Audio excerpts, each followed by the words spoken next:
Gold, trusted gold buyers. మీరు తాకట్టు పెట్టిన బంగారాన్ని విడిపించి ఈ రోజు ఉన్న మార్కెట్ ధరకు కొనబడను. దాంట్లో మొన్న ఒక మస్జిద్లో బాంబింగ్ చేశారు, చాలామంది చనిపోయారు దాంట్లో.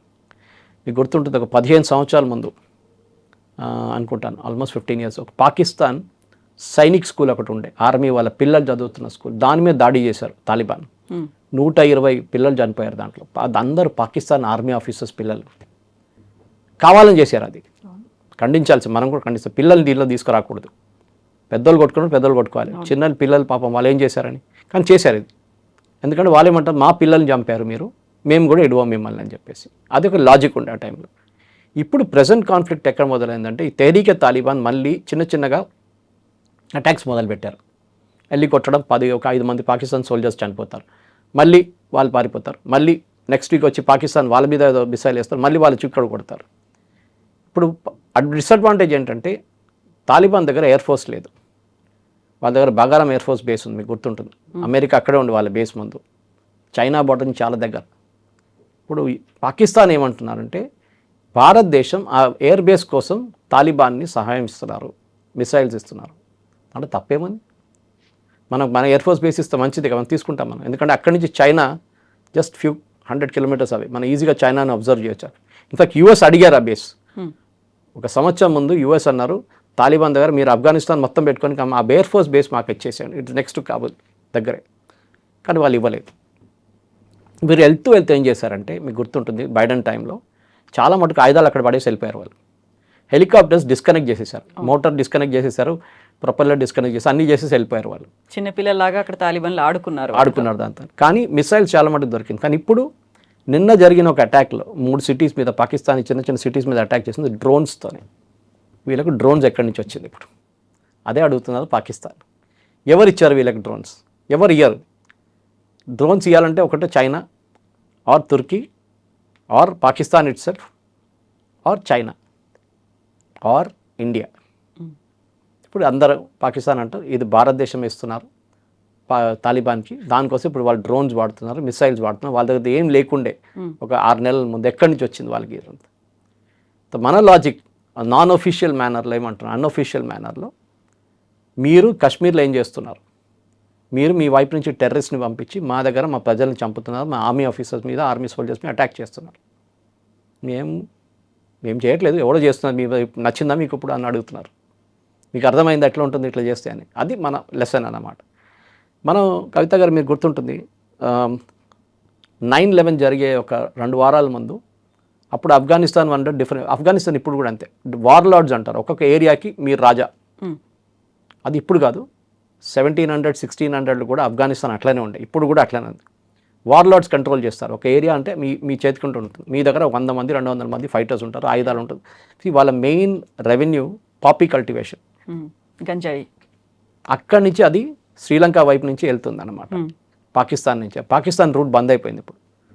సో వాళ్ళు ఎక్కడి నుంచి పంపిస్తున్నారో తెలియదు, కానీ ఇప్పుడు కూడా మార్కెట్లో సప్లైలో ఉంది అది. సో ఆయుధాలు వాళ్ళకి దాని నుంచి వస్తుంది. సో చైనాకి ఇచ్చి అక్కడి నుంచి ఆయుధాలు కొనుక్కుంటున్నాడా, లేకుంటే తుర్క్మెనిస్తాను, అజర్బైజాన్ అక్కడ అటువైపు పంపించి అక్కడి నుంచి ఆయుధాలు తెచ్చుకుంటారా మనకు తెలియదు. మనకు డైరెక్ట్ ల్యాండ్ యాక్సెస్ లేదు, ఆయుధాలు పంపించాం, మనం ఫ్లైట్లోనే పంపించాల్సి వస్తుంది. ఆర్మీ ఎయిర్క్రాఫ్ట్లో పంపిస్తే ఈజీగా డిటెక్ట్ చేస్తారు, ఏ శాటిలైట్ పిక్చర్లైనా వాళ్ళు తీసుకుంటారు. భారతదేశం ఇండియన్ ఎయిర్ ఫోర్స్ వచ్చి ల్యాండ్ అయింది బాగారాం ఎయిర్ ఫోర్స్ బేస్లోనే. సో ఈ ఆ టైంలో దట్ సోవియట్స్ వెళ్ళిన తర్వాత, ఈ 9/11 జరిగాక ఒక 2 వారాల ముందు అహ్మద్ షా మసూద్ అని చెప్పి ఒక చాలా పెద్ద వార్లార్డ్ ఉండే అక్కడ. నార్దర్న్ అలయన్స్ అని చెప్పి ఒక అలయన్స్ ఉండే నార్త్ ఆఫ్ ఆఫ్ఘనిస్తాన్. ఆయన దాని అల్టిమేట్ రాజా ఆయన. But is a very good person, చాలా మంచి మనిషి. మన భారతదేశం మెయిన్ సపోర్టర్. ఢిల్లీకి వస్తూనే ఉంటారు రెగ్యులర్గా, 6 నెలలకి ఒకసారి ఢిల్లీకి వస్తారు Ahmad Shah Masood. Government of India aircraft పంపిస్తారు, అదే ఎయిర్క్రాఫ్ట్లో వస్తారు. సో వీళ్ళదమ్మ నడిమిట్లో ఒక ప్యాక్ట్ ఉండే, మీరు అక్కడ ఏం చేయకండి, వీళ్ళు ఇక్కడ ఏం చేయారని చెప్పి విత్ ఇన్ ఆఫ్ఘనిస్తాన్ ఒక అరేంజ్మెంట్ ఉండే. కానీ 9/11 జరిగే ముందు అహ్మద్ షా మసూద్ అన్నారు, నాకు ఒక సీక్రెట్ ఇన్ఫర్మేషన్ ఉంది, నేను అది ఇవ్వాలనుకుంటున్నాను లోకంకి, అందరు చెప్పాలనుకుంటున్నాను అని చెప్పారు. అందరు డౌట్ వచ్చింది, ఏంటి ఈ సీక్రెట్ ఇన్ఫర్మేషన్ అని చెప్పి. సో వీళ్ళేం చేశారంటే, నేను ఒక టెలివిజన్ ఛానల్ వాళ్ళు వస్తున్నారు, వాళ్ళకి చెప్తాను, వాళ్ళ లోకం అందరికి ఇచ్చేస్తారు మీకు.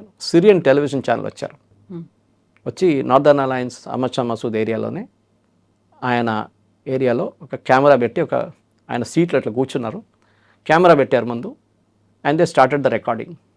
కానీ ఆ కెమెరా లోపల ఒక మిసైల్ ఉండే, ఆ మిసైల్ ఫైర్ చేశారు.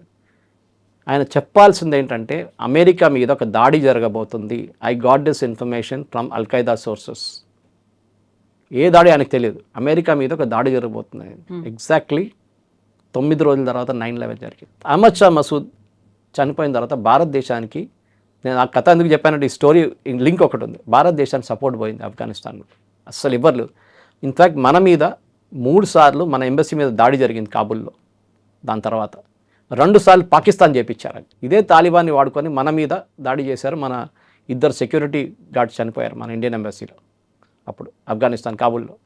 కానీ ఇప్పుడు అదే తాలిబాన్ మన దగ్గర మన హెల్ప్ తీసుకొని, మన సహాయం తీసుకొని వాళ్ళు పాకిస్తాన్ వ్యతిరేకంగా పోరాడుతున్నారు. తప్పేం లేదు, నేను అది చెప్తున్నాను. మళ్ళీ వాళ్ళు చేసిన పని మనం కూడా చేస్తున్నాం అంతే. ఇంటర్నేషనల్ డిప్లొమసీలో ఇదే నడుస్తుంది గేమ్.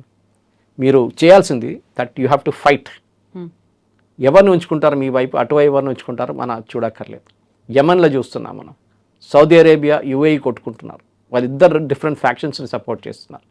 సౌదీ అరేబియా ఏమో అక్కడ ఉన్న గవర్నమెంట్, మిగిలిపోయిన గవర్నమెంట్, వాళ్ళని సపోర్ట్ చేస్తున్నారు.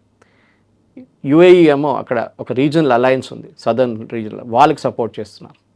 నడిమిట్లో హూతీలు ఉన్నారు. సో ఇంటర్నేషనల్ పాలిటిక్స్ ఇస్ ఒక కన్ఫ్యూజ్ గేమ్ అన్నమాట. ఎప్పుడు ఏం జరుగుతుంది ఎక్కడని చెప్పలేం. కానీ ఇప్పుడు యాజ్ వీ స్పీక్, నేను చెప్పాను చూడండి, అల్ జజీరా రిపోర్ట్లో వచ్చింది కాబుల్ మీద బాంబింగ్ జరిగింది. దానికి అటాక్ చేయడానికి తాలిబాన్కి తెలుసు ఏం చేయాలని, చేస్తారు కూడా. కాకపోతే పాకిస్తాన్ ఆఫ్ఘనిస్తాన్ మధ్య ప్రతిసారి కూడా వాళ్ళు చెప్పేటువంటి ఒక మాట, వయా ఢిల్లీ నుంచే ఆఫ్ఘనిస్తాన్కి వెళ్తుంది, ఢిల్లీ కేంద్రంగానే ఆఫ్ఘనిస్తాన్లో ఏం జరగాలో ఇక్కడే డిసైడింగ్ చేస్తోంది అనేటువంటి ఒక మాట. ఇప్పటికీ కూడా ప్రతిసారి మనం అంత సపోర్ట్ చేస్తున్నాం అన్నప్పుడు ఈ క్రిటికల్ క్రైసిస్ టైంలో కూడా మనం ఒక సాఫ్ట్ కార్నర్తో ఆఫ్ఘనిస్తాన్ వైపు ఉన్నాము అంటే మళ్ళీ మనల్ని బ్లేమ్ చేయడానికి పాకిస్తాన్కి ఒక వెపన్ దొరికినట్టే కదా. ప్రూఫ్ ఎక్కడ ఉంది? ప్రూఫ్ లేదు కదా. మన వైపు హఫీజ్ సయీద్ లేడు కదా. హఫీజ్ సయీద్ని పంపించి, వాళ్ళ సైన్యాన్ని పంపించి, వాళ్ళ టెర్రరిస్ట్ని పంపించట్లేదు.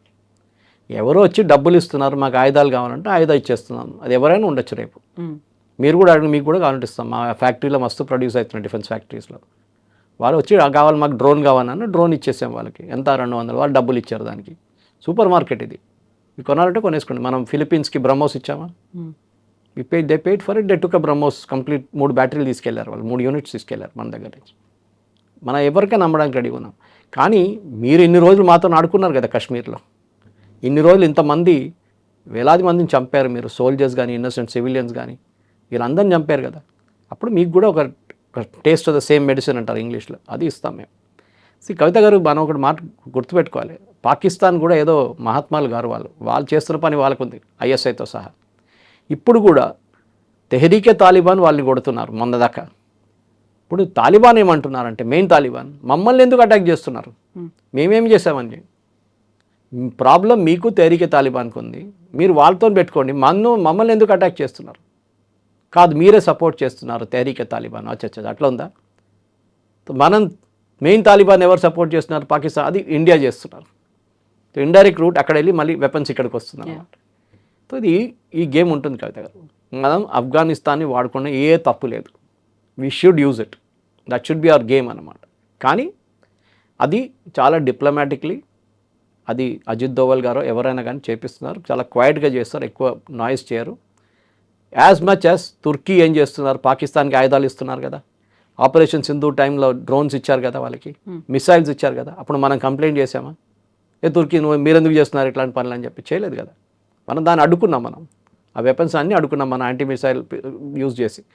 ఇప్పుడు మనం చేస్తున్నాం, దాంట్లో తప్పేముంది? అడ్డుకోవాలని మీరు అడ్డుకోండి. మీ ఫ్రెండ్సే ఉన్నారు, తాలిబాన్ మీ దగ్గర పుట్టారు, మీరే దాన్ని పెంచి పోషించారు. ఇప్పుడు మీరు సఫర్ కాండి, అంతే, సింపుల్ యాజ్ దట్. కానీ ఈ కల్చర్, ఆఫ్ఘనిస్తాన్లో ఉన్న కల్చర్ ఇప్పుడు కాదు, చాలా పాతది. వీళ్ళు డెఫినెట్గా ఇదే నడుస్తుంటుంది. ఇంకా మన 50 సంవత్సరాల తర్వాత మాట్లాడితే కూడా ఇదే ఉంటుంది. ఇప్పుడు ఇలాంటి టైంలో ప్రపంచ దేశాలు ఎటువైపు ఉన్నాయి అనుకున్నప్పుడు, అందులోనూ పర్టికులర్గా అమెరికా ఎటు చూస్తుంది, డొనాల్డ్ ట్రంప్ ఎవరిని కంట్రోల్ చేస్తాడో లేకపోతే ఈ యుద్ధం లేకుండా చూస్తాడని వెరీ రీసెంట్గా ఆయన మాట్లాడినటువంటి మాటలు, పాకిస్తాన్ ప్రధానమంత్రి చనిపోయేవాడు, దాదాపు 30 కోట్ల మంది కూడా చనిపోయేవాడు, అది స్లిప్ ఆఫ్ టంగ్ అయినప్పటికీ ఏదైనా కానీ నేను కంట్రోల్ చేశానని చెప్పడం. ఇప్పుడు పాకిస్తాన్ ప్రధానమంత్రి ఏమో మిమ్మల్ని నేను నలిపేస్తాను, నల్లుల్లాగా మీరు మాడిపోతారు, ఇవన్నీ అంటున్నప్పుడు ఒక పెద్ద యుద్ధం అనేదే 2 వైపులా జరుగుతోంది అనుకున్నప్పుడు ఆయన వస్తున్నారా, ఇంటర్వ్యూన్ అవుతారా, ఆపేస్తారా? దీనికన్నా ముందు 2 నెలల ముందు ఒక టాక్స్ నడిచింది. ఖతర్ అండ్ తుర్కీ వీళ్ళిద్దరు వచ్చారు. సౌదీ అరేబియా కూడా ఇప్పుడు ఇన్వాల్వ్ అవుతున్నారు. నిన్న కూడా నేషన్స్ కలిపి ఒకటి ప్యాక్ట్ పెట్టుకుంటారు. ప్యాక్ట్ అని కాదు, వాళ్ళని ఇద్దరిని సపరేట్ చేసి ఇద్దరు కొట్లాడొద్దరా అని చెప్పి పక్కన జరపడం. కానీ ఎన్ని రోజులు కవిత గారు ఇప్పుడు ఇలా అడ్వాంటేజ్ అంటే ఆఫ్ఘనిస్తాన్ గవర్నమెంట్ దాని తేరిక తాలిబాన్ కూడా వాళ్ళొక guerrilla force, Pakistan conventional force.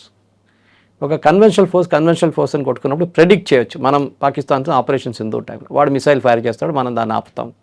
వాడు ప్లేన్స్ పంపిస్తాడు, మనం దాన్ని బాంబ్ చేస్తాం. మనం వాళ్ళ రాడార్ స్టేషన్స్ కొడతాం, వాళ్ళు దాన్ని సేవ్ చేయడానికి ట్రై చేస్తారు. మనం వాళ్ళ ఎయిర్ ఫోర్స్ ఫెసిలిటీస్ని కొట్టాం, రన్వేని కొట్టాం. ఒక ప్రెడిక్టబిలిటీ ఉంటుంది అన్నమాట యుద్ధంలో. ఈవెన్ మహాభారతం యుద్ధంలో కూడా ఒక లాస్ ఉండే, చట్టాలు ఉండే.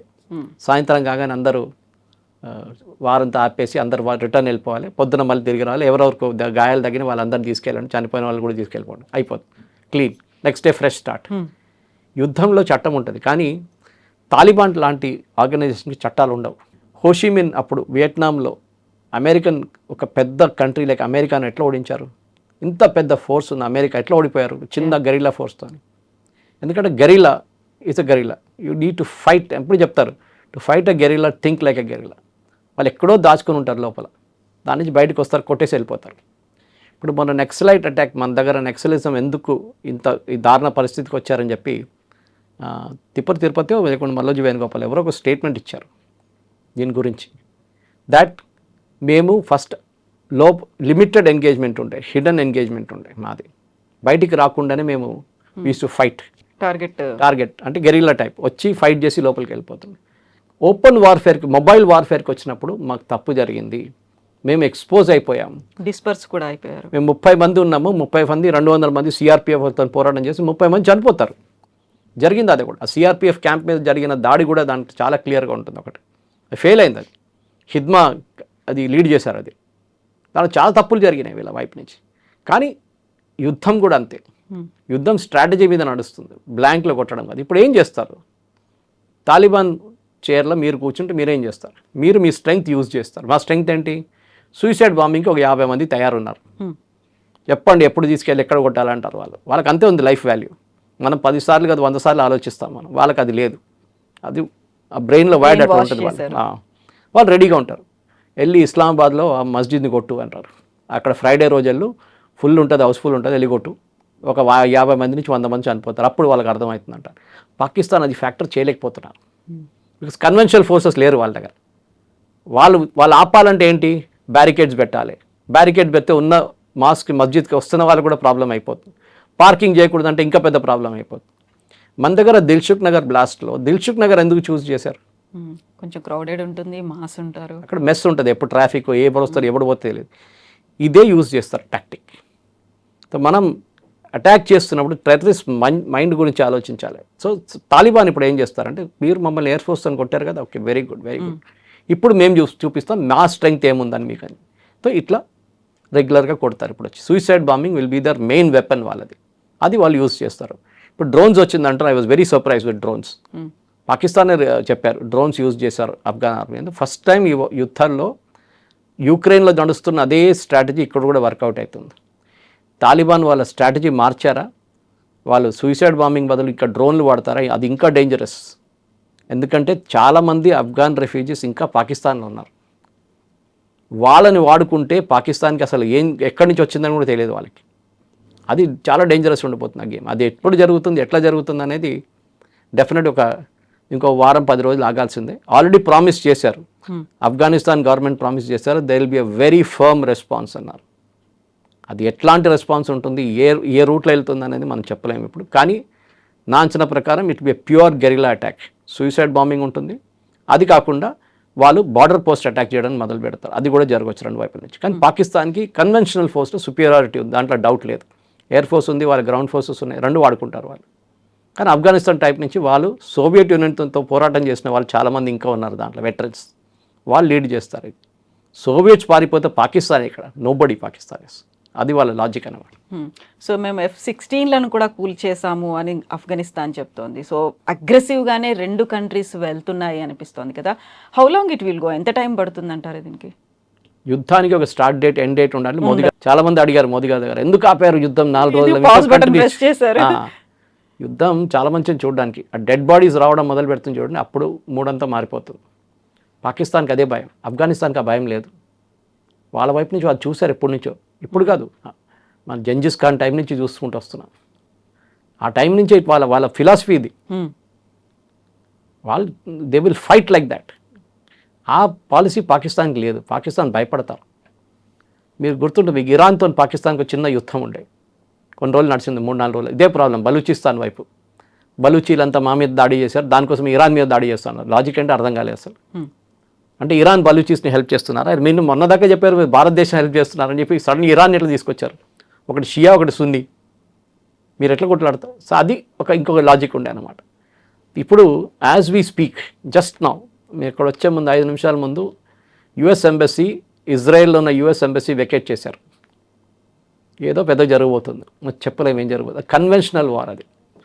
అంటే యుఎస్ ఎంబసీ వాళ్ళ ఎంప్లాయీస్కి వార్నింగ్ ఇచ్చారు, వెకేట్ ద ఎంబసీ ఇమీడియట్లీ ఇజ్రాయెల్లో. నేను దానికోసం తెలిసిన ఒక ఇంటర్నేషనల్ అఫేర్స్ ఎక్స్పర్ట్ని వస్తూ అడిగాను నేను 5 నిమిషాల ముందు ఇక్కడ వచ్చే ముందు, ఎందుకు జరుగుతుందంటే ఈ side they were waiting for Modi to go back. చాలా ఎంబరాస్మెంట్ అయిపోతుంది కదా. మోదీ గారు ఉన్న టైంలో బాంబింగ్ చేసినా, బాంబింగ్ అయినా కానీ ఎంబరాస్మెంట్. సో ఇరాన్ కూడా ఏం చేయలేదు, వీళ్ళు కూడా ఏం చేయలేదు. బహుశా ఇప్పుడు ఇంకొక గంటనో లేకుంటే రేపొద్దునో ఏదో జరగబోతుంది. ఐదర్ అమెరికా బాంబ్ చేస్తారు, ఇరాన్ దాన్ని రిటాలియేట్, ఇరాన్ ఇజ్రాయెల్ మీద చేస్తారు, ఏదో జరుగుతుంది. సో కన్వెన్షనల్ వార్లో ప్రెడిక్టబిలిటీ ఉంటుంది, అన్కన్వెన్షనల్ వార్లో ఉండదు. అది మీరు సొమాలియాలో చూడొచ్చు, లెబనాన్లో చూడొచ్చు, ఈవెన్ గాజాలో చూడొచ్చు. ఇజ్రాయలీ ఫోర్సెస్కి ఇంత టెక్నికలీ సుపీరియర్గా ఉన్న ఇజ్రాయలీ ఫోర్సెస్కి, ఇంత మంచి ఎయిర్ ఫోర్స్ ఉన్న వాళ్ళకు కూడా గాజాని ఇప్పుడు దాకా వాళ్ళు కంట్రోల్ చేయలేకపోతున్నారు. చాలామంది చంపారు, లీడర్స్ని చంపేసి అని చేశారు. కానీ ఎందుకు? వాడు ఏదో టన్నల్ నుంచి దూరి బయటకు వచ్చి చేసి బాంబింగ్ చేసి మళ్ళీ టన్నల్ లోపు దూరిపోతాడు. చాలామంది టన్నల్స్ డిస్ట్రాయ్ చేశారు ఇజ్రాయెల్. కానీ that is where the guerrilla score. మీరు ఒక ప్రెడిక్టబుల్ ఆర్మీ, మీరు నేర్పించిన ఆర్మీకి ఏంటి, మీ దుష్మన్ ఎక్కడ ఉన్నాడు, మీ ఎనిమి ఎక్కడ ఉన్నాడు, వాడు అట్లా తిరిగి ఉన్నాడు, ఇక్కడ నుంచి స్నైపర్ షాట్ కొట్టాలి, వాడు పోతాడు. ఈయన ఇక్కడ నుంచి కింద దూరం వస్తాడు సడన్గా. You don't know where it will come from అనమాట. నెక్స్ట్ అది ప్రాబ్లం. సో దాన్ని కూడా ట్రైనింగ్ మన ఫోర్సెస్ కూడా ఇచ్చారు. మనకు గుర్తుంటుంది, మన కశ్మీర్లో స్పెషల్ ఫోర్సెస్ని ట్రైన్ చేస్తున్నప్పుడు వాళ్ళు ఇట్లా ట్రైన్ చేస్తారు వాళ్ళని. అన్కన్వెన్షనల్ వార్లో ఉంటుంది. కన్వెన్షనల్ వార్ జరగదు, ఫేస్ టు ఫేస్ ఫైటింగ్ చాలా తక్కువ. యూక్రెయిన్ వార్లో మనం నేర్చుకున్నాం అది. ఎప్పుడో ఏదో రూమ్లో కూర్చొని ఒక బటన్ ప్రెస్ చేస్తున్నాడు, ఒక మిసైల్ పోతుంది అటువైపు, అంతే. War is change, concept is change. రేపు తాలిబాన్ దగ్గర ఈ అల్ట్రా లాంగ్ రేంజ్ మిసైల్స్ వస్తే గేమ్ మొత్తం మారిపోతుంది. సో ఇప్పుడు సర్జికల్ స్ట్రైక్ కావచ్చు, ప్రెసిషన్ స్ట్రైక్ కావచ్చు, అయింది అదే కదా. ఎస్, ఇప్పుడు మన హమాస్కి యుద్ధ ఆయుధాలు ఎక్కడి నుంచి వచ్చినాయండి? ఇరాన్ దగ్గర నుంచి వచ్చినాయి. కానీ హమాస్కి ఇచ్చిన ఆయుధాలు అంత పెద్ద లాంగ్ రేంజ్ మిసైల్స్ కాదు, ఎందుకంటే వాళ్ళ దగ్గర ఆపరేటింగ్ కెపాసిటీ లేదు. లెబనాన్ దగ్గర చాలా సాఫిస్టికేటెడ్, నసరుల్లా వాళ్ళ టీంకి చాలా సాఫిస్టికేటెడ్ మిసైల్స్ ఇచ్చారు ఇరాన్. ఎందుకంటే వాళ్ళ దగ్గర లాంచ్ ప్యాడ్స్ అంతా చాలా ప్రొఫెషనల్గా క్రియేట్ చేశారు. వాళ్ళు ఇంటి రూఫ్ మీద పెట్టారు, రూఫ్ ఇట్లా ఆటోమేటిక్ క్లోజ్ చేసుకున్నారు, కావాలన్నప్పుడు ఓపెన్ చేసి ఇజ్రాయెల్ వైపు ఫైర్ చేస్తారు, మళ్ళీ క్లోజ్ చేసేస్తారు, వాళ్ళకి ఇచ్చారు. సో రేపు తాలిబాన్ ఓపెన్ మార్కెట్లో కొనుక్కుంటారో, బ్లాక్ మార్కెట్లో కొనుక్కుంటారో, భారతదేశాన్ని కొనుక్కుంటారో, టర్కీ వేరే ఏ దేశాన్ని కొనుక్కుంటారో తెలియదు. కానీ ఒక్కసారి వాళ్ళ దగ్గర ఒక మిసైల్ ఒక 50 మిసైల్స్ అని వస్తే ఈ గేమ్ మొత్తం మారిపోతుంది. మీరు అడిగిన ప్రశ్న ఎన్ని రోజులు ఉంటుందని, అప్పుడు ఒక ఎండ్ గేమ్ ఉండదు దానికి. డెఫినెట్గా 1 రోజు 2 రోజులు 3 రోజులు కాదు. బహుశా ఇప్పుడు టర్కీ మాట్లాడతారు, సౌదీ అరేబియా మాట్లాడతారు, మనం కొట్టుకోకూడదు కదా, you are one Islamic nation, this is one Islamic nation, ఇది బాగుండదు, బయట వాళ్ళు చూసి నవ్వుతారు అని చెప్తారు. అదే జరిగింది మొన్న కూడా. కానీ అది 5 రోజులు వింటారు, దాని తర్వాత తహరీక్ తాలిబాన్ మళ్ళీ వచ్చాక అటాక్ చేస్తారు, మళ్ళీ మొదలవుతుంది అంతా. This will go on for ever. దీనికి అంతులేని కథ అది.